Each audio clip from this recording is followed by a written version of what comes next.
questions during the session, please raise your hand, use the chat window, use the question, whatever works best for you. Everyone is muted during the call just to make sure that the static on the line stays down. If you do have trouble hearing me or any other issues with seeing my screen, please do bring it to my attention and I'll do what I can to help you. But other than that, we'll try and leave most of the questions to the very end so that I can get through as much content as possible. All right, so to start with, the very briefest of introductions for I know there's at least some people on the call that are probably completely in the dark as to the changes that we've been making to CIOC for agency site service features. So we'll start from the very beginning. About a year ago, we began putting in some very basic tools to allow CIOC records to be classified in terms of whether they are an agency, a site, a service, or some combination of those things. It also involved making relationships between records so that you could say that a site or a service belonged to a particular agency or that a service was delivered at a particular location. It's attempting to give some structure, formal structure to records that had previously only had a tie together based on their naming structure, the 5-level org names that CIOC has used and that other systems in Ontario have used traditionally for decades now. This is far more formal. It no longer relies on the naming of the records to tie records together, and it allows the CIOC data to be a little more portable to other systems that follow the AIR standard data structure. I do want to be clear, and I'll talk a lot about this a little bit later in this section, that we're not all the way there yet. So this is a transitional process. We're starting with, obviously, the most key thing was just being able to identify what type of record we had, agency, site, service, and the link between them. At the second level, we've done work to allow you to provide specialized naming for those records according to whether it's a site, a service, or an agency, and that's what we'll be talking about at 2. And there's more to come. So we'll still in the future be looking at options to change the way that the display of your records and the management of your records works a bit to be more formal about the way that records are structured. So it is a very gradual process and not a direct cutover. Today I'm working in a flat record, all the records are the same format, and then tomorrow the universe has entirely changed and I have to maintain all my records as agency, site, service. That's not the way it is at all. This is a gradual process, and we'll be prioritizing changes according to what's most needed next, I guess, to a degree. And also there's some changes that we're waiting to see how AIRS itself might respond to some of the needs we have around data exchange to support some of the structural things that we'd like to have happen in terms of how we classify records and how we keep records in CIOC. So that's my extremely general introduction. I will next say that if you are interested in getting really in-depth into the tools that we provided to help people transition their records, I hope you can see my screen, and right in front of me is the Resources tab on the CIOC community site. Under that tab and under the How-To section, there is a PDF called The Guide to Classification of CIOC Records for Export to AIRS XML. There have been some adjustments to this process since this document was first made, so it probably does need a bit of updating, but it is very comprehensive, very detailed document that gives you some specific instructions about how to go through the process of updating your records that don't have agency site service classification and moving to a system where you do have at least that basic agency site service classification. This document doesn't include any of the details about the naming that we'll be discussing it too. It hasn't been updated since August, so it is a little bit behind, but it certainly is a very good place to go if you have not been involved in the work to classify your records at all and you want to have an understanding of how all these tools work. in a detailed way, more detailed than what I might go into today. I will be showing you how the update forms have changed, how the record details have changed. What I probably will not be going into today is any of the bulk tools that allow you to make changes to multiple tools at once. If you're interested in those tools, which are really only useful during the process of taking records that are not classified and making them classified for the first time, then this document will give you those instructions and give you access to information on how the tools work. If there's enough interest and need, then we may look at another training session that goes into more detail about those classifications for anyone who is starting from scratch and wants to look into doing this kind of work in their database. With all that information, I'm now going to flip over to my local database, which currently holds most of the 211 services records for Ontario, so I'm lucky to have a really nice big set of data with which to demonstrate for you today. I've picked a few different records for demonstration today that have been classified mainly by Find Help in the Central Ontario CIOC database and then imported into my database. You'll notice right away that if you haven't worked in the agency site service before, that there are new fields here that you do not recognize. The first being a set of sites and services. That's the most obvious and immediate difference that you'll see if you're working in this mode, is there are quite a few new fields. The guide that I pointed out to you here, which I'll open now, lists all of the new fields right at the top of the document here. Okay, so I'm going to go through them very quickly now so you understand what they mean and what they do.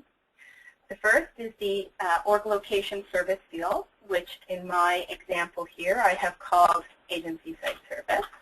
And that is simply a listing of the type of record that we have here. So this particular record that I'm looking at, the information in this record is a combination of a record about the main agency itself. It also has site information, a unique address, mailing address, or other unique information about a service delivery location. And this particular record also has some service information in it. That's a particular service or a group of services under a program that are delivered at this location and have something unique about them. So the key here is the service has at least one component of it that is unique. That may be the catchment area, it may be the eligibility, it may be the description of the service, the hours of operation of the service, any aspect of the service itself that is different from any other instance of a similar service that might be offered by this organization. One of the key things that is a challenge right now in the way that we have agency site service classification working in the database is that there's no ability to vary a service, the same service, delivered at multiple sites. I alluded earlier to some challenges with the AIRS standard XML that allows us to export in a standardized format agency site service. The issue is it's a purely hierarchical format, and it doesn't allow any ability to say, I have a child care service delivered at 4 locations by the same agency, but the hours of operation are slightly different at each of those 4, or the eligibility is slightly different at each of those 4 sites, but fundamentally it's the same program. The challenge is there's no way right now using that AIRS standard export format to capture those kinds of variations. And because of that, and because of our immediate needs with putting these features in, neither have we yet implemented in CIOC the ability to vary the site by location. So the result of that is that every service that has at least one unique aspect, even if it's just the area served, needs to be a separate service in the database. All right, with that little caveat, I'll go and look at the next field here. The next field is called orgnum. This is the parent agency. So I talked earlier about they need to identify relationships between records. We do that in two ways. One is identifying sites and services connected to their parent. So here I'll go into this site service, and it has as its parent agency the record that we just viewed, the Macaulay Child Development Center. So it's, and the other relationship that we'll see is, I'm going to try and find one that's delivered at multiple sites here. If I can. I've got one over here if I don't, pardon me.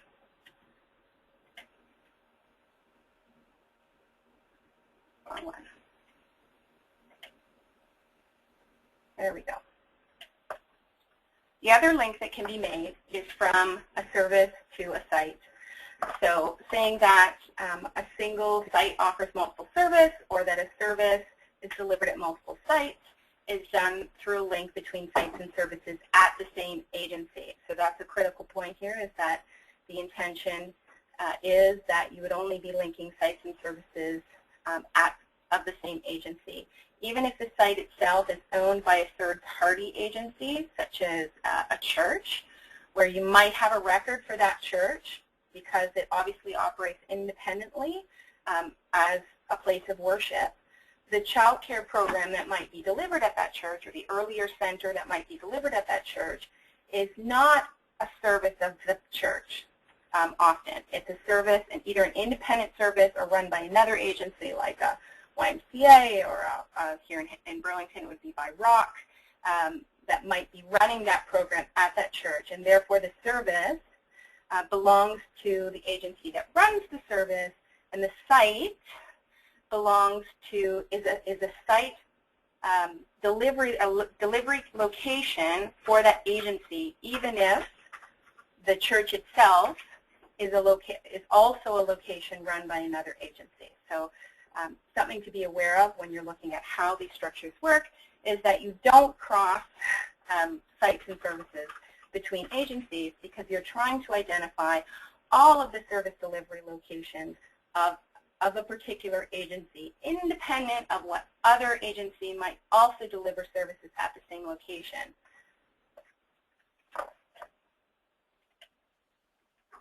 So a little bit more about these new fields. So that's parent agency, service locations I just discussed. So there's two fields that mean the same thing that are the connection between locations and services. So there's service locations and location services. Behind the scenes, these are exactly the same fields. So these are only two different fields in that if I'm in a site, I see location services because I see all the services delivered at that site. And if I'm in a service, I see service locations because I see all of the locations at which that service is delivered. Behind the scenes, they're stored in one way, a connection between a site and a service, and they're only edited in one way as well.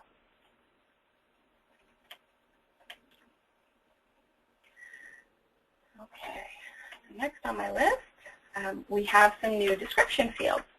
So because we can have records like this one here, that it has multiple components, an agency, a site, and a service, where this one record represents all three aspects, there are now 3 description fields. Your existing description field continues to be primarily a description of services. So the chances are what you have in your description field now is a combination of service information and agency information in some cases. Moving forward, if you adopt this model, your regular description field becomes solely a service description field. It should no longer contain any information specifically about the site or the agency, even if that record represents not just the service but also the agency and site details. You can see there's a fake agency description in here to show off to us what an agency description is. So in a record like the one I'm viewing today, what you would need to do is use the agency description field to describe the function and purpose of the parent agency distinct from the specific services that are being provided by that agency. It may contain some kind of a summary of services in a general sense that that agency provides, but it's about the agency and not the details of each program that that agency provides. The regular description field that you have always had, that is where that description belongs. The description fields are definitely a transitional thing, so it will take time for people to fill in all aspects of that. And of course, you only need to fill out the descriptions that apply to the record that you're working with. If I go into a site service record, I'm not going to fill out an agency description because this is not an agency. This is a site record and a service record. If it was just a service record, I would only be filling out the description field. If it was just a site record, I would only be filling out the site description field. And they all would run distinctly from one another, so that it would be possible to have 3 different descriptions in your record, each describing a different aspect of that record. You see here as well, there's a fake description for this site that's been put out. Okay, before I move on to what this looks like when you're updating the record, does anyone have any questions so far? Again, this is very high-level overview, I know, and a lot of it is really difficult to wrap your head around if you haven't seen it before. So please feel free to ask if you need clarification. Okay, now because I have the new name tools turned on, we're going to ignore that it's yelling at me about needing site and service names. I'll talk about that too. Instead, we're going to focus on how we work with and edit these brand new fields.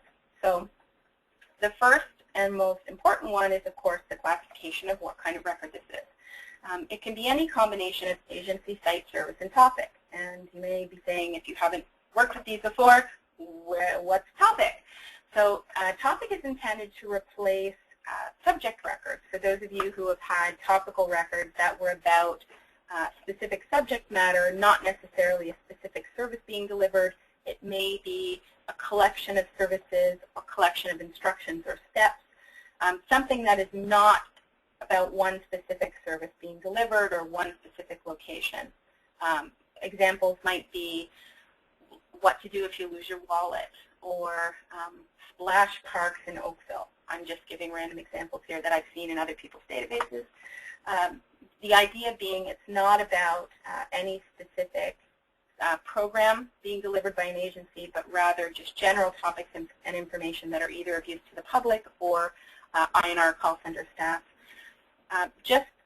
For the most part, topics work like services. There are a few little exceptions that are made to the rules for topics in that they don't have to have a site, and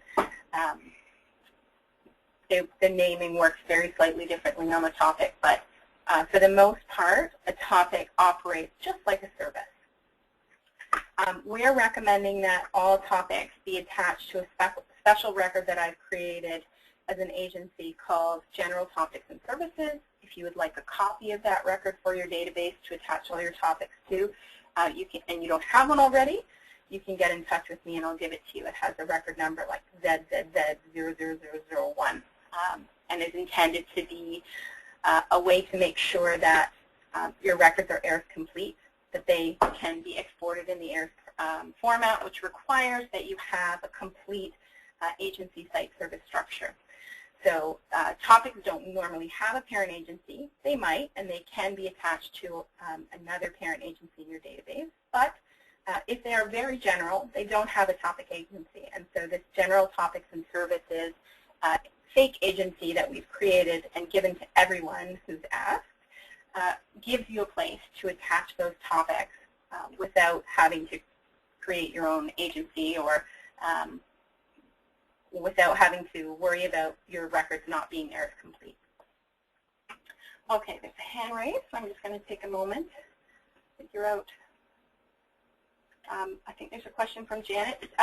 Janet, did you want to chat, or did you want to, I can either unmute you or you can ask your question in the question area. So if you want to type and let me know what your preference is.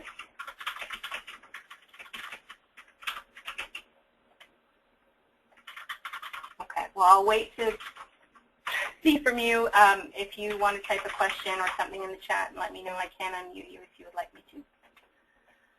Okay. So that's the agency site service. You'll notice that one of these is locked. This site record, I cannot untick the site. And that is because another record is using this as a site.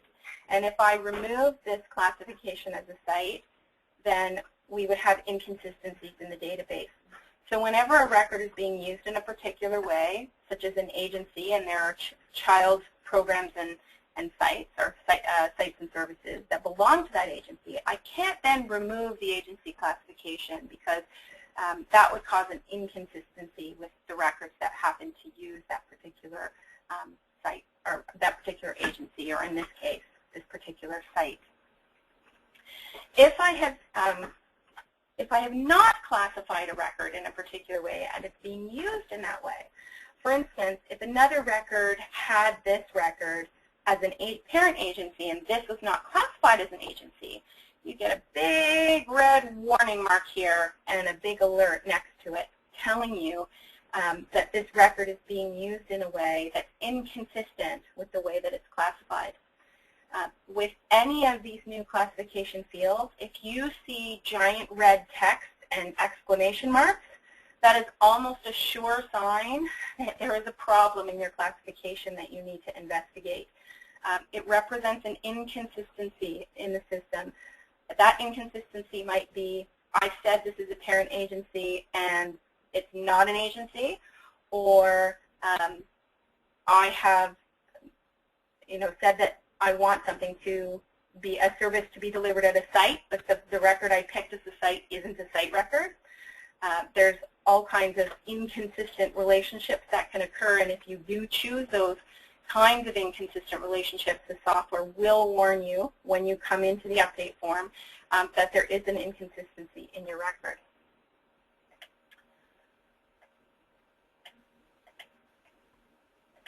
Okay, so moving on, I'll be discussing this display org name later, so I'm going to talk about parent agency record number now, but I'm not talking about this part because that's something we're going to talk about it too, which is almost now. Parent agency record number is, of course, the way that we link a site or a service to its parent agency. Suggestions are made based on the name of the record. So because the service that I'm using has the org level 1 that matches this agency here, it's going to suggest that to me. So I don't have to go and look up the record number. It's going to make a suggestion based on the naming structure that already exists, and I can just click the button and set it. If I picked an agency or I picked a record number that wasn't an agency, I would be warned. And if one of the suggestions here wasn't an agency, there would be a warning next to it. Okay, we're going to skip through all of this naming stuff. Quite obviously, we do have the org description and the location description, which are exactly the same as the regular description, so I'm not going to go through those in any detail. But I do want to find service locations for you so we can edit it. Okay. So, and keep in mind as well that the naming of the fields, in the document that I showed you here, there's a recommendation for what those fields should be named. But fundamentally, the naming is controlled by the setup in your database. So if your field has a different name from this, or just the unfriendly name, you can go into your field setup and change the name to be sensible to you or to follow this recommended standard here. But just because your fields have a different name, remember that those are customizable, and therefore that doesn't mean it's not the same field. You need to go in and look at your own setup. It hasn't been done for you to make sure that the names that are being used are ones you're familiar with and hopefully follow the recommendation. So just like with a parent agency, the sites are suggested to you based on the sites that belong to the same parent agency. So here I see a list of all of the sites that that particular agency, Native Child and Family Services of Toronto, has. So every single site that has been classified is listed here.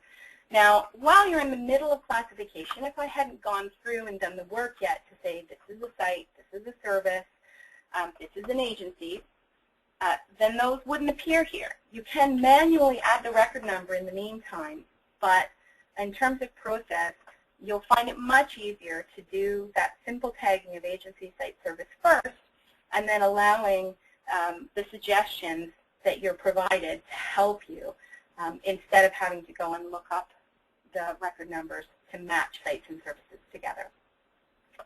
So that's all I have time for in terms of basic review of agency site service. For anyone who's brand new to this and would like the opportunity to chat with me a bit about it, I'll stay on for an extra 5 or 10 minutes at the end of the main session to give you a chance to ask any questions you have. And if there is a strong demand for a more detailed training for those who didn't already get it, then we'll potentially look into another training session for that. So you can be in touch with myself or Laura McDonald or the message board or whatever method works for you to get in touch if you're interested in deeper training on these tools and you didn't already receive it through the work that was being done with 211 in Ontario. All right, I'm going to take a 1-minute break now. Just before we start the naming tool, so we'll give everybody 1 minute for those who are just joining for the 2 o'clock portion, and then we'll get started. Thanks.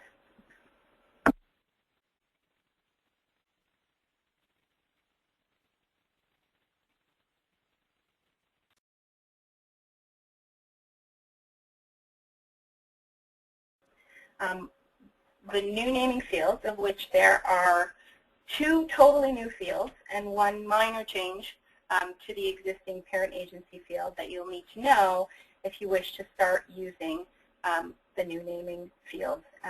This does rely on you using the agency site service classification field. So you cannot just the new naming tools without also using the complete set of agency site service fields and tools that have been made available. They don't operate independently. It's critical that you have all of those things together. For the most part, they're also very reliant on the classification work being done. So you must first identify a record correctly as agency site service, topic, any combination of those. And only when you do that will the naming tools actually work for you. It's been designed that way so that you're only asked to provide, say, a service name if that record is a service, only asked to provide a site name if your record is a site. So if you do not properly do the classification, you will also not be able to do the naming work that I'm going to demonstrate today. Most of you do not have these fields on your forms yet, but they are in your database and can be added to your forms. So don't be distressed if you say, I don't have those fields. It's just a matter of them not being on your forms yet. Some of you have already waded a little toe into these waters and tried to use some of these fields, and I hope the information I give you today will help you to use them to their best effect. The 2 records we're going to work with today are this Native Child and Family Services and another Macaulay Child Development Center. Both of these records have services that are delivered at multiple locations and quite a number of sites and services that give us a nice variety to work with. Both of them also happen to be have parent agencies that are classified as agency site service. And this is going to be, in my opinion, one of your biggest challenges as you look into doing naming changes is these agency site service records. And that is because trying to come up with a site and service name, especially for catch-all agency records like this where you have separate service records for many of the services that this agency provides and have still classified this particular record as a service record, that usually means that the services offered at this location and described by this record are so varied that trying to capture them in a single service name is very, very difficult. The number one rule of coming up with site and service names is they should stand independently. So with only knowledge of the parent agency name and the site or service name, you should understand very clearly that in the case of a site, the general physical location of that site. If it is a virtual service, that means it's not a real physical location, but it is in a way a service delivery location. It still needs to be classified as a site. That should be clear from the site name. And the description of the service name, should also provide you with sufficient information that someone simply looking at a list of services should have at least a general understanding of what the purpose of that service is. So I won't go into any more detail than that, only because it really is up to standards bodies to come up with the specifics about how to describe particular services and how to do that effectively. And I hope that whatever documents are produced for standards for service names and site names will be made pretty widely available so that everyone has that as a resource. But the bottom line is, whatever the specifics of the standards are, these names need to be meaningful. They need to communicate as much as possible so that the INR staff or the public that might be looking at a list of sites or looking at a list of services can tell well enough what that means. If I'm looking at a list of sites and I can't tell which one of them might be near me, there is a problem with the name of that site. If I'm looking at a list of services and I have absolutely no idea what that service provides, there's a problem with the name of that service. So with all of that, let's go have a look. I'm not going to actually start with this agency site service record. Rather, I'm going to go into another record here. So we'll start with this one. It's pretty simple. So this is a very simple site service record where no other services are offered at this location, and this service is not offered at other locations. I say that with an asterisk at the end because this is a child care center. Let's have a look back at our list of services for this agency. I'm sure you can see that there are other child care centers that are operated by this particular agency. But looking at the list of services here, it wouldn't be clear to me that there are child care centers or that, and they're not grouped in any way because there's no clustering by the fact that these are all, that, you know, this is a child care center and this is a child care center and this is a daycare center. There's nothing here to cohesively tie all of those child care centers together to help me to understand that there's multiple child care services operated by this agency. So we can fix that. We're going to go into update this record.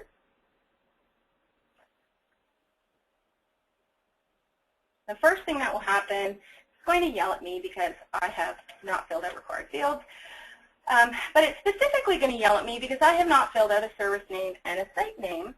Once you add service and site name to your forms, if you have classified your records as sites and services, then you will immediately be yelled at every time you update your records to provide proper site and service names.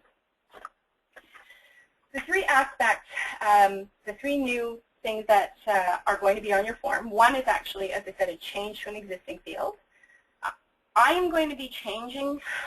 This is not going to say display org name anymore. It is going to say display agency name. So a little star there as well in the future for anyone watching this video. It probably will say display agency name by the time you see it.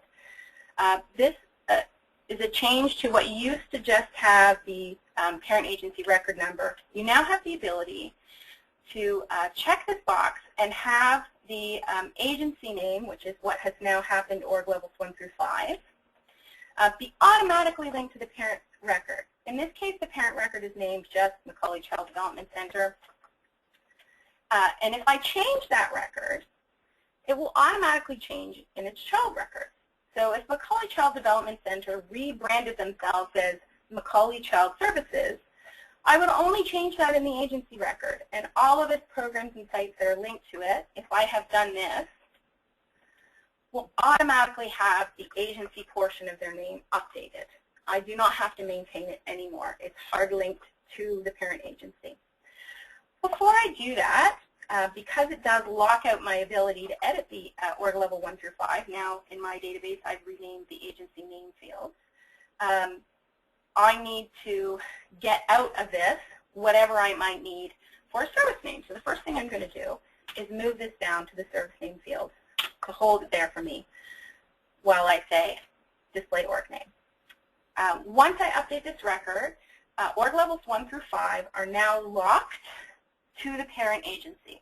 Whatever the parent agency has in org levels 1 through 5, that's what will appear in org levels 1 through 5, aka the agency name field in this record. Moving down to the service name field, I'm going to reevaluate this particular name in the context of my knowledge of the other services that this agency provides. I'm no longer going to call it Dover Court Child Care Center. Instead, I'm going to call it Child Care Center, and I'm going to move Dover Court down to service name 2. What does this do for me? The idea of having the common portion of the service name in just the basic service name field, just see I have service name and service name 2, is that it's going to link all of those similar services together. First of all, they'll all file nicely alphabetically in a list of services, and I'll be able to really easily pick out all the child care centers distinct from all of the other kinds of services this agency might provide. By putting what will eventually be the site name and service name 2, I'm also distinguishing those services from one another so that when someone is seeing a list, they're not simply seeing 5 records called Child Care Center and have absolutely no idea which one is which.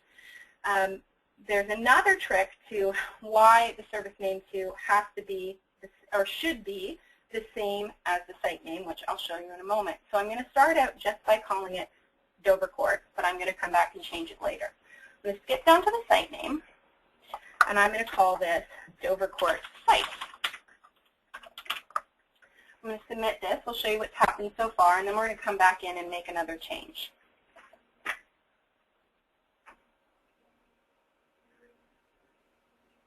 Pardon my slow database. I have 70,000 records on my personal computer, so it's a little slow.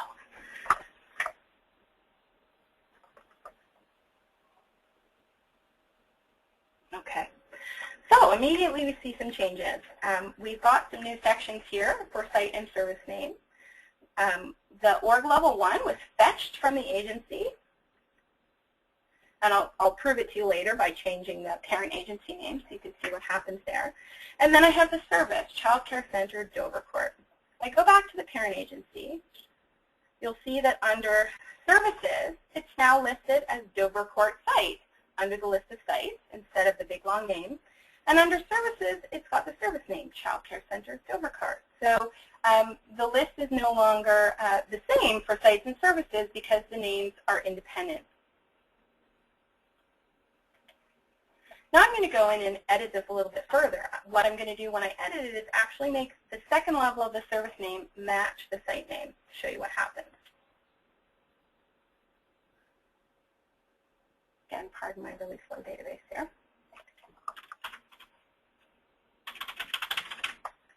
Okay, oh, no, actually I want a service name. Okay, so instead of calling it Dover Court, I'm now going to call it Dover Court Site, so it exactly matches the name of the site.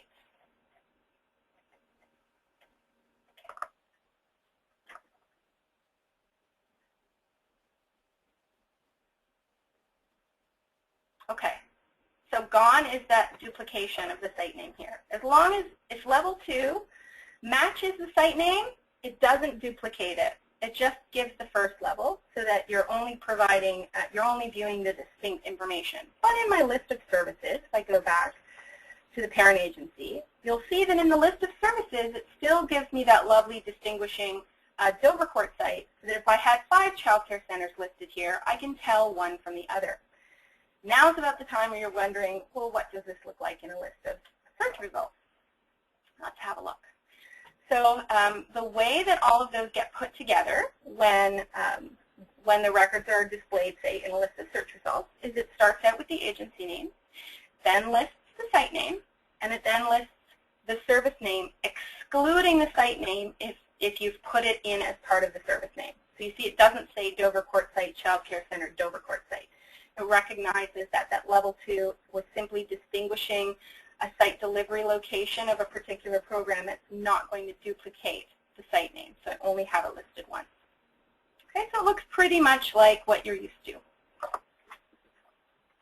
Let's go in and create another child care record so I can show you the advantage that we're gaining here by doing the naming in this way. So here's another child care center. Perfect. Update this record. We'll review the process again here. Okay, again, it's going to yell at me for not filling things in. All right, so again, we're going to want to link our parent organization name so that we never have to update it again. But before I do that, I want to grab the service name and put it down in this service name field so that I can use it later. Now I'm going to lock that org name so I never have to edit it again. That is optional. So if you wanted to have a different agency name displayed here than whatever was in the parent agency record, you do have the option of not ticking that box and manually maintaining the name of the agency.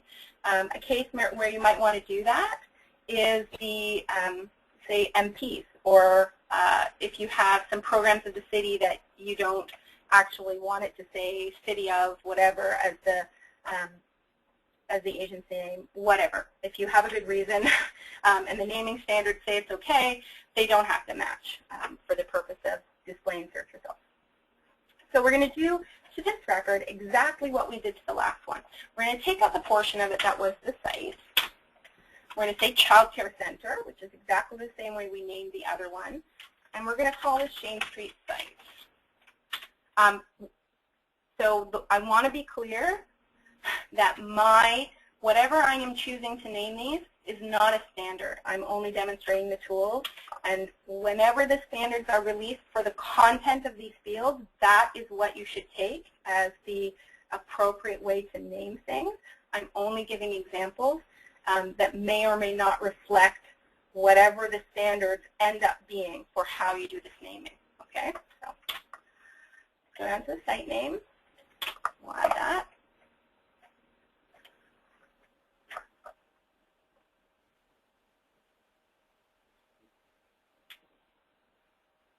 Okay, so it's linked now. It's identified that I have more than one program with the same level 1 name.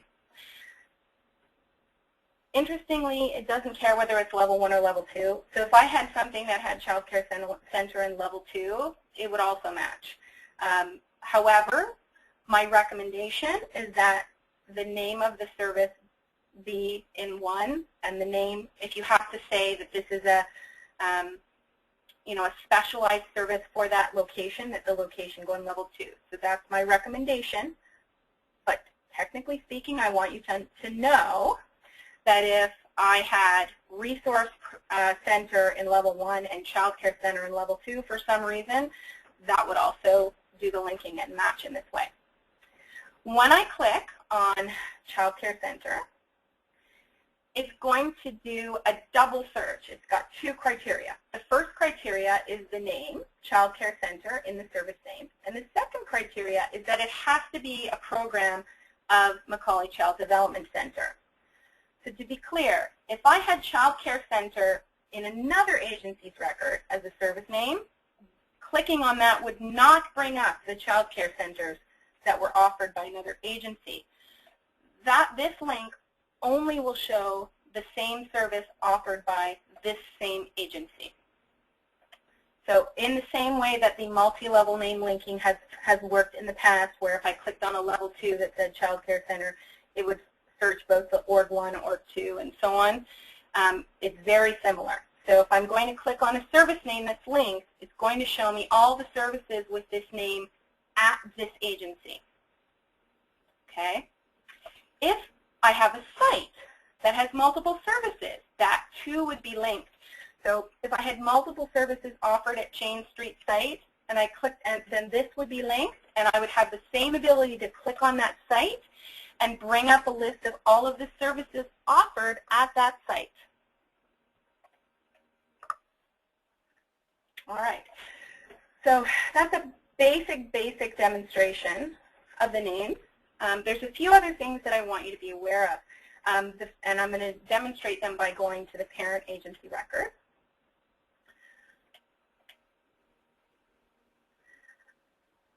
So many of the records in your database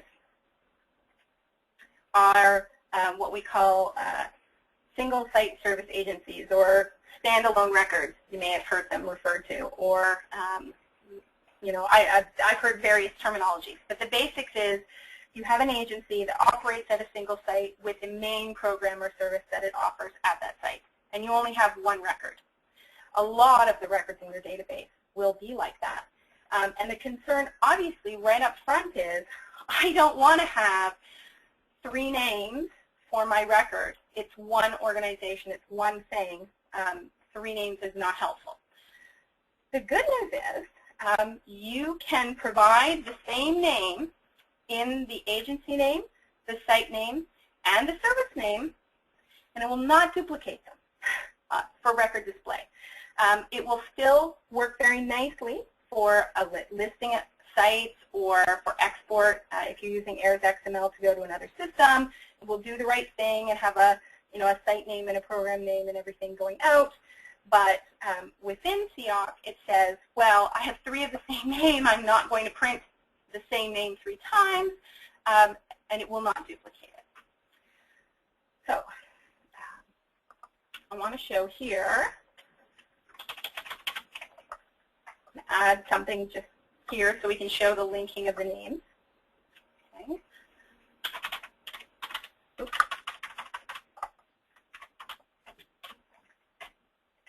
Okay.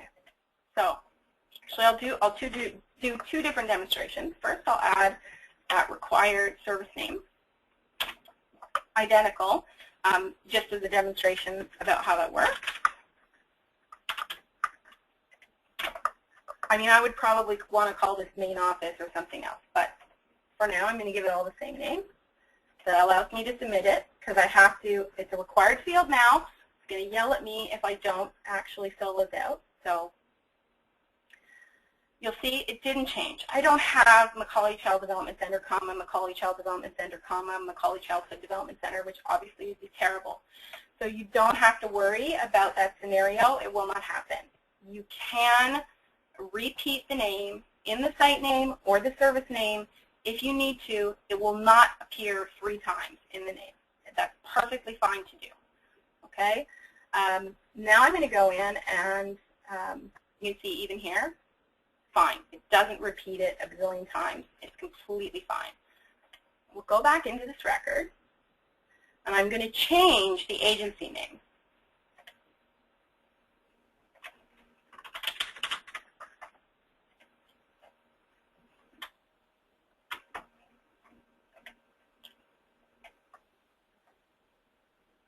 Which will take extra long. This is updating multiple records. There we go. Oh, there we go. Okay, so again, you'll notice I still don't have the duplication because it still matched the org level 1. It knows that it's a duplication of this name. It will not print it out multiple times. So again, no worries. But let's try going back into Dover Court site. Look, level 2. I didn't even have to go in and edit that record. It's now linked together. Anytime that I edit that agency's name, it automatically carries down to all the sites and services that have had those linked together, and I never have to edit that agency name again. Yay. Okay. So I've now gone through all of the features around the naming, and I'm happy to do a second demonstration or further demonstration or answer questions, whatever people think would be the most helpful to understand how all of these things function. So if you have a preference, if you would like to see me go through an example of naming some more programs and services, or you have a specific question, please let me know. You can raise your hand and I'll unmute you, or you can type in the questions or chat.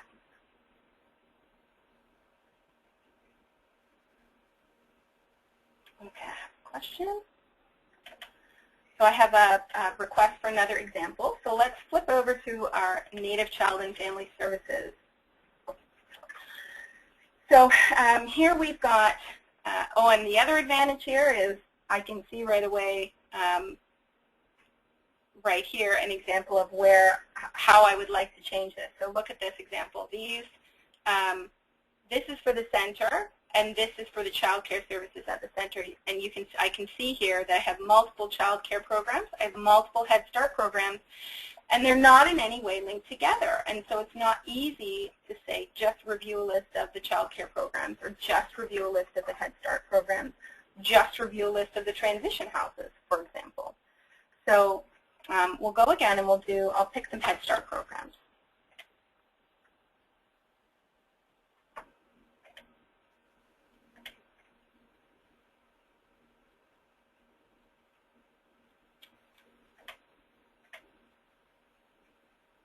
There's a question. I want to make sure that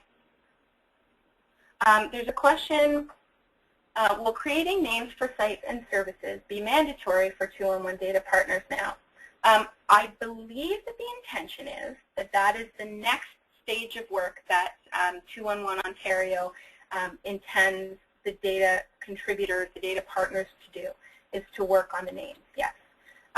It has a really significant impact on the usability of the information when it gets into the INR system, to have the names done in a way that's very clear to the INR providers what the service is, and that's nice and succinct, so that in the list of services, the INR staff can clearly see, which service is which and distinguish between them. So it's I would say probably the next priority, as my understanding, will be this work.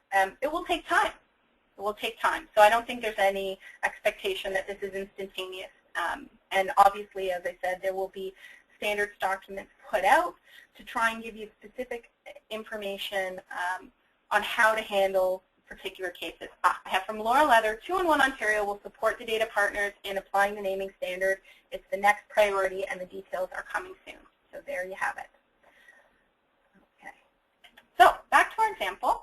So again, the first thing I'm going to do, actually I'll start from the very beginning again, since I got off topic there. I'll start from the very beginning, that the very first step is to look at your list of services and identify similar services. So that's what I did first here when I said, oh look, I have multiple child care programs, I have multiple Head Start programs, I have some transition houses, and I have this Family Life Center. I would have to look into that one to see what kind of services the Family Life Center provided, so that I had a good understanding of all of the different types of services that this organization offers, and I've identified if I have multiple instances of a similar service.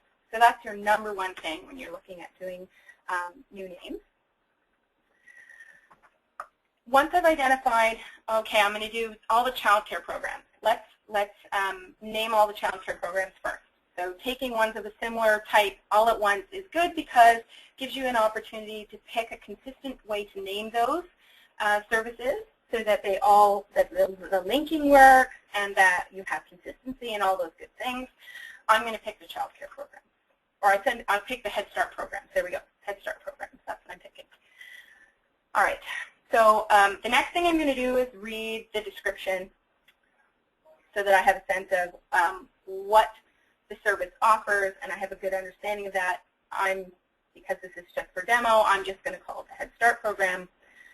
Update the record.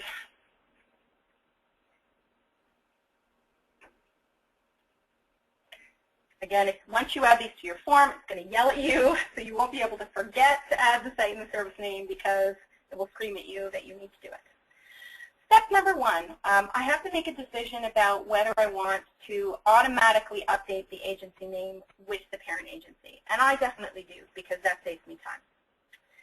So before I do that, I'm going to come down to the existing name. I'm going to move over any part of the existing name that applies to the site or service that I need to keep, because this gets locked out once I do that. So I'm going to copy that down to service name. We have a special case here, because this is a cross-reference. I can move the cross-reference down as well. Okay? And that would allow it to continue to be used as a cross-reference in publications and so on. Now keep in mind, if you do copy down the cross-reference, that as you change the name, that obviously has an influence on how that's going to appear in directories and what the impact is of that. So if you're concerned about how this affects your publications and so on, you need to pay special attention to what this is going to mean. And if it is a cross-reference and you alter it, understand that that will alter it as a cross-reference as well. It's one of those lovely complications.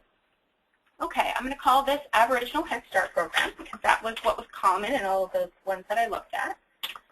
And in this case, I'm not going to put the word site at the end, even though this is being used as a site location, and there are multiple, and some of these have multiple services delivered at the same location with the same name, but I'll leave it at that. I'll skip down to site name.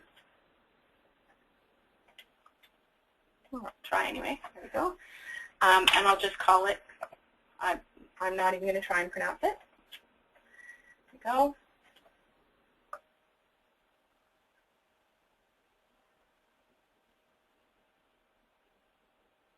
Now I can't remember. Okay, it's linked already. I was already working in this record, or in this agency anyway. That's why it magically has a linked site. Yes, I did forget to click this LAORC name. That's what I thought. So come back and do that.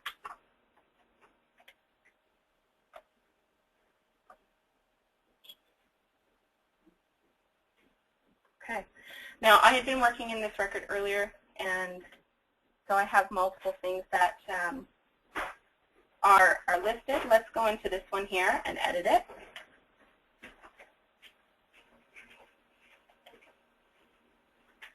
Because I will probably want it to say child care services instead. Be consistent with what I expect it to say. For the service name, I'm going to call it child care services. I'm going to do something different here, just as a demonstration. I'm not going to remove the agency name too, because I want to demonstrate that you don't have to. As soon as I submit this, it's going to just use the org level 1 anyway.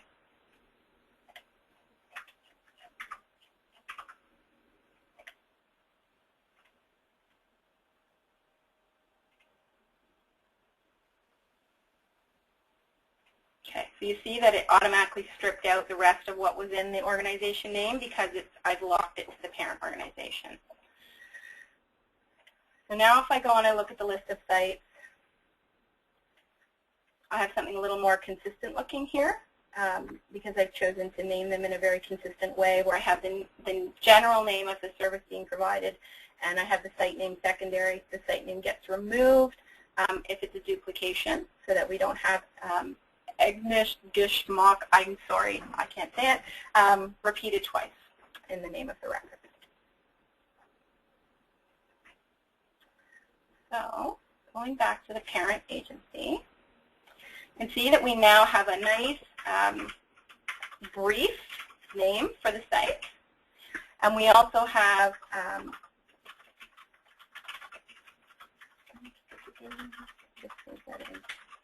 the Aboriginal Head Start program first and the site name second. If I go to another Aboriginal Head Start program, do the same thing, we'll get the linking of the program name.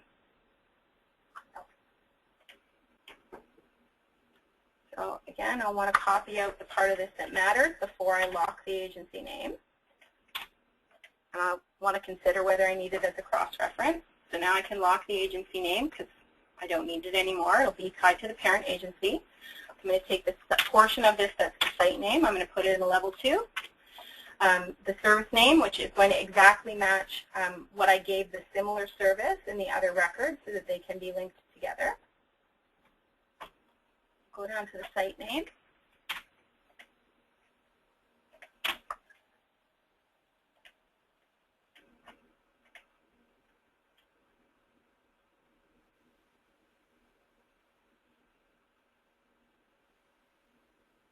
Okay, and now you'll see that Aboriginal Head Start program is linked, so that if I click on it, it will bring me up all of the records for that agency that are listed as having a service name, Aboriginal Head Start program, and I can see all of the locations where that's offered.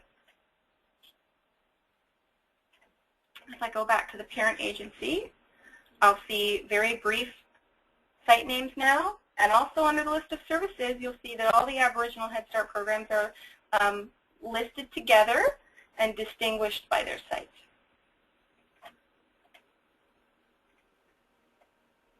Okay, just want to bring up the questions here. Just one moment. I've lost my questions panel. There we go.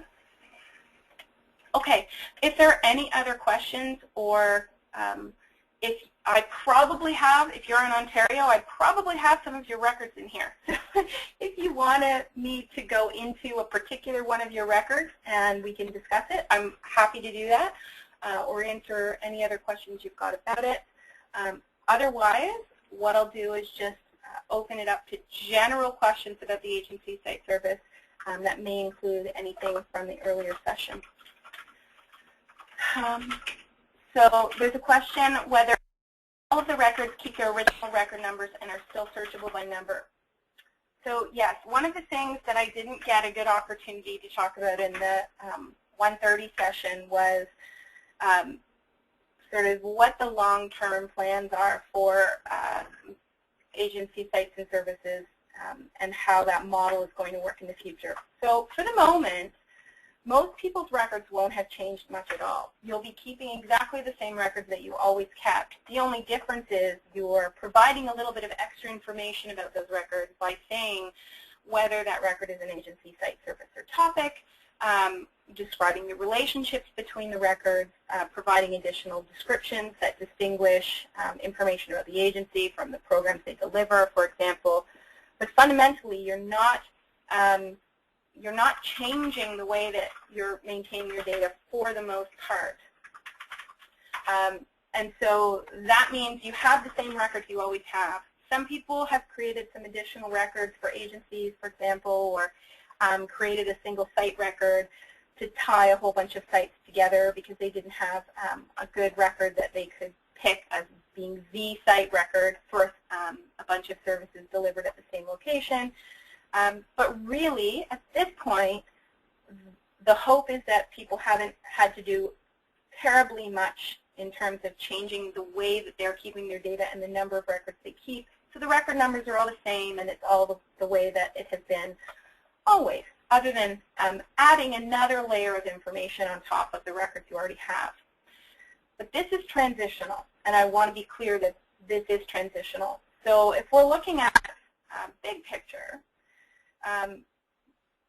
this is only, again, for people who would choose to operate in this model. So I don't think there's any intention that anyone who doesn't want to operate in an agency site service model would have to.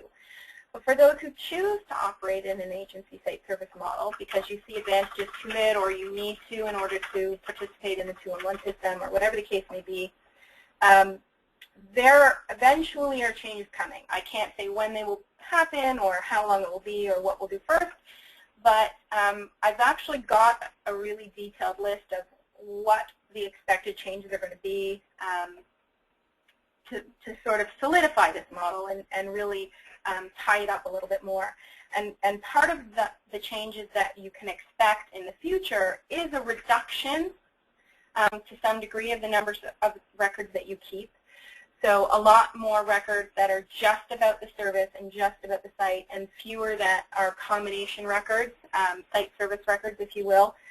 This is just to improve consistency. And the way that we're going to do that is by allowing you to display contents of one record in another. So if I'm viewing a service, for instance, I would be able to view brief details of all of the sites at which that service is offered. And then I could go into any of those sites and get more information about the site, find out other services offered at that site, and so on. So in the future, some but not all of your records might get split up into multiple records, or you may keep records in a different structure than you do today because you decide that it's more efficient for you to do that.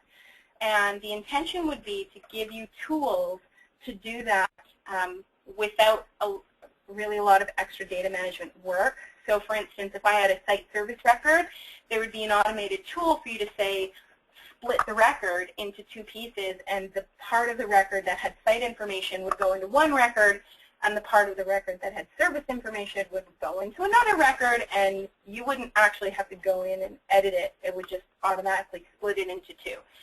And when that happens, when we do get to a point where you're maintaining data in a different way than you do today, then it will change the records a bit, because there will no longer be, say, just one record here. I've now split it into two, and one of the records will keep the record number, and the other one will be a brand new record. So in the long run, I think you can look for some change, but that change would be automated as much as possible, so the tools would be there to have it happen easily for you, and the decision to do that will be up to you. So we're not going to come in and, you know, chop up all your records just randomly or automatically. Rather, the data managers who know their data the best would have tools to make the decisions themselves about how to organize their information to maintain it most effectively. That's where I see it going anyway. Okay, another question from Liz about the site name for complex records being repeated. So yes, the idea here is we're trying to meet a specific problem, and that problem is we have what are very similar programs offered at multiple locations, what are called program at site records, where fundamentally we know that all the Aboriginal Head Start programs have a lot in common and are pretty much the same service. But because there's some variation by site to the description of that service, and that includes catchment area, eligibility, and a lot of sort of finer points that you might not think about as being part of the description of the service, we need a way to distinguish having multiple instances of what is fundamentally the same service. And the way that you can do that effectively is by capturing the same name in a portion in that level 1 of the service name, and distinguishing one from the other by providing the site name in the second level, so that you understand that this is a program at site record. This is a program that's delivered at multiple sites. It's fundamentally the same. There is a variation in the description of the service between one site and another, so they're not identical from site to site. And you have a way to easily see that you have multiple services that are similar, and you also have a way to tell one from the other, which is key. Because if you came in with 5 things all called Aboriginal Head Start program, you have no way, if you were looking in search results, especially when we're taking things out of CIOC and into places where all you get is the service name, you just don't know what's what. It's really confusing. So we really need to have, at least for the time being, a way to distinguish them from each other while still tying them together by virtue of a good portion of the name being the same, understanding that that's a very similar program, not quite identical. If it was identical, you shouldn't have 2 of them. But you know, if they're not quite identical, you have to maintain them as 2 different records, and you want to distinguish them in some way, and this is the way that's done. The advantage of having the site name exactly is the software has been built to ignore it when it doesn't matter. So if the site name is already being listed, because, let me go into one of them. So if I already have the site name here, I don't want to repeat it here because it's superfluous. When I look at a set of search results, I don't want this to say agency name, site name, service name, site name, because it looks terrible, it's useless, it's repetitive information. And so by skipping that, I have more meaningful looking search results. I don't end up with extra data. And yet when it counts, when I look at the list of services, I can tell these 2 services apart. Okay. Any other questions or any further clarification I can give to that? This is something that I think once you go into work in your records, the tools will quickly become clear and the problems will not because they're hard. Naming the sites and services, coming up with meaningful names is not easy. So I won't pretend that it is. Some records will be really easy because some records, the existing organization naming structure, you'll just copy it out of the org level 2 and paste it in the service name and you're done, and that's great. But in some cases, a lot more thought is going to be required. And I hope I've given you at least the basic steps of what you'll do to approach it, which is basically, I'm going to review my list of services. I'm going to identify similar services. I'm going to work with them as a set so that I name them all similarly and consistently. And when you're approaching your sites, you're also going to want to decide on a consistent method for naming your sites. You're going to want to make sure that each site is distinguishable from every other site in the list. So when someone is trying to identify a good site for their client, or the public is trying to identify a good site for themselves, they can look at that list of sites and have some idea of what that means. And that may mean that if I look at this one here, I say, well, that means nothing to me in a list of sites. Can I have the official name of the site and then in brackets the neighborhood it's in, or the street it's on, or something else meaningful so that the people who are reviewing the information or trying to help a client or someone who's self-serving, whatever the case may be, like the public, that they get meaningful information out of the names that you've chosen. And that's going to be the real hard challenge for the people who have the fun work of coming up with standards for all of these names, is making sure that they meet those goals. Fun.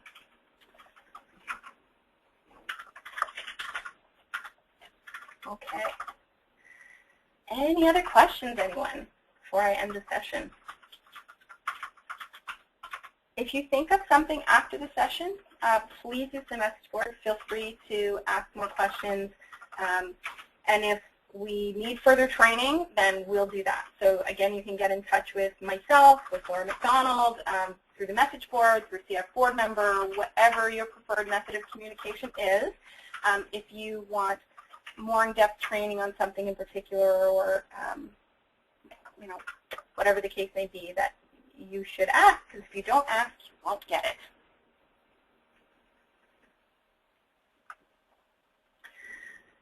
Okay, are there instances where multiple records can be changed at one time? Okay, so for the naming, no. You cannot do name work across multiple records at once. That's a bit of a fib. So with find and replace tools, theoretically, you can use find and replace tools just like you have always been able to do on org level 1, 2, 3, 4, 5. You can also do them on service name 1, 2, and site name. So yes, in that sense, you can work on multiple records at once. I don't recommend it particularly because this kind of work requires really thoughtful evaluation of not just the individual record, but the records as a group that you're working with. And so generally, you are not going to want to do this using both tools.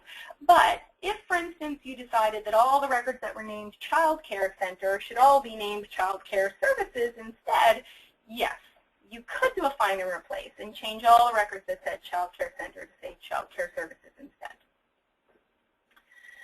There's a question about the public view. So technically, these fields you can put them on your public site if you want to.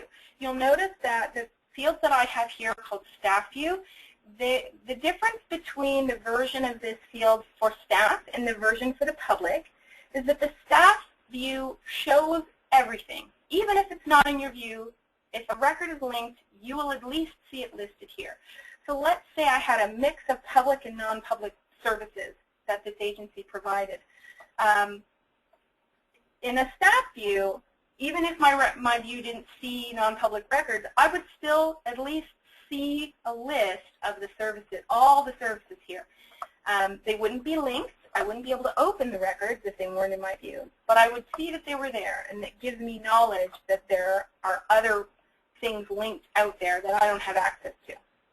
The public versions of these fields only show what the public has access to, only shows them what they can actually get at.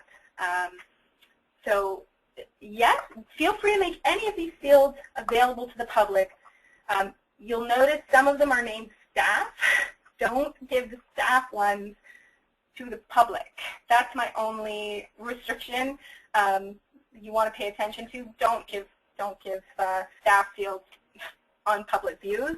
But other than that, anything else that you wish to make available on your public site, go for it. In particular, if you start really using the agency name fields and the site name fields and you want them to be part of what the public sees, probably not the site descriptions, they're kind of useless, but the agency descriptions, or the list of the agency services, or the list of all of the sites for the services, or any of those that you think could be useful to the public now that you've done this work, go ahead and make them available. If we're talking about the naming work, that is automatically available to the public because it's a fundamental part of the record. So this is not a choice. As soon as you start using these fields, the public will get the same name display that you do. You don't have to make a decision about putting the new name fields on the display of public records. You do have to make a decision to put the service and site name fields on the feedback forms. And you need to do that because as soon as you start using these fields, the public needs the ability to give you feedback on service names and site names.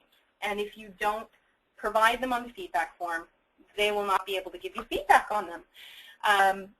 But right now you don't ever choose to put the name fields on the display. That's an automatically displayed field, so no work is required to display any of the new name fields on any of your views. It will happen automatically. The only work that has to be done is on the forms, your update form, your feedback form. I believe once all the training is officially in place and the announcement goes out to at least the Ontario 211 providers to start this work, that we may be, this may happen automatically for you. We'll have to see. There's a question about, Liz likes my field groupings. That's a wonderful thing you're pointing out there, Liz. So we're in discussion, at least in Ontario, of coming up with standardized field groupings and field orders.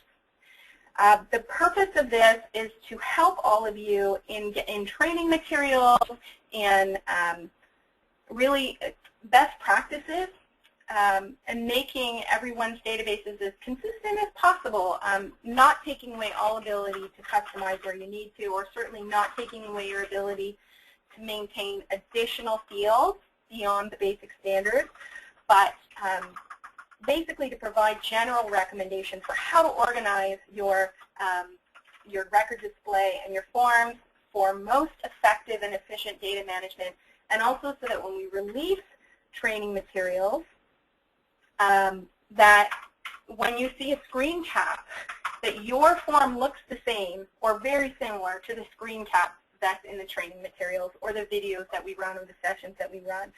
So there's a huge advantage to encouraging people to move towards a standard way of organizing their record details and their update forms and their feedback forms and so on. Laura's asking about making the fields available to all the, at least Ontario 211 data providers, and we can certainly do that. We need to do a general discussion, I think, to make sure that all of the data providers who have been doing the work with the new agency site service features, but maybe only have those fields available in the view I made them, to help people generally to add all of these fields to all of their forms and their record details and so on. So there are instructions in this document, this PDF, for those who are totally new to the agency site service features, recommending where to put these fields in all of your views. In terms of the names, if you want to start adding them, it's site name 1, service name level 1, service name level 2, and site location name. So those are, if you wish to start adding those to your forms, you can do that. In terms of automation, we can easily automate to the agency site service views that were set up for everyone to work in. Because people often have multiple data management views in their database, they would have to provide a list of all of the data management views that they want these fields added to. And as long as we do that, I can run a script that automatically adds these fields to those views. But information has to be given about the name of the view, and we would just insert them in wherever you have your current org level 1 through 5, wherever that may be. Okay? Any other questions? How important is the cross-reference field? Okay, so the cross-reference field is only used for publications. If you do not do print publications, you do not need the cross-reference field, and you should not use it at this time.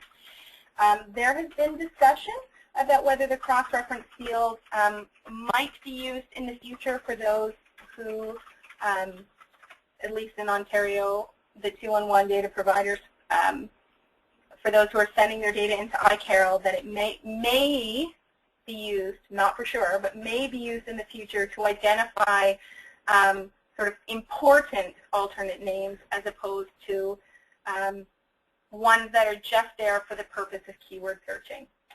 The reasoning is that alternate names are displayed right up front in the search results in iCarol, and people sometimes have dozens of alternate names and former names in their records, and it's quite a mess when you have 15 or 20 alternate names listed right in the search results.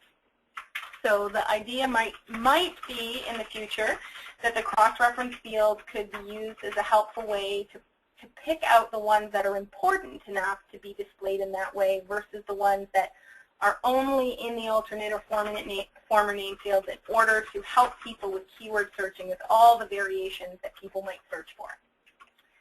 So that's the purpose of the cross-reference field. If you don't use it now, you probably don't need it. You would certainly be told in the future if we decided to make it more important than it is today. But for now, it's only used if you're creating a name index in a printed publication.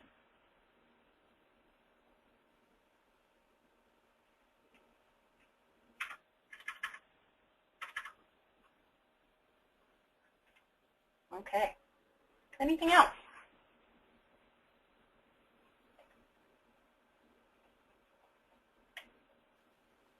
All right.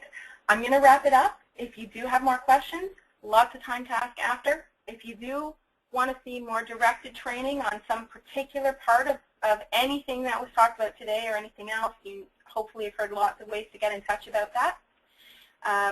There's a question about the video of the session. Yes, this video will go up on YouTube, and we will be posting a link on the CIOC message board when that happens. It's likely to happen maybe the end of the week, so Friday, Monday, probably, you'll be able to get access to the video.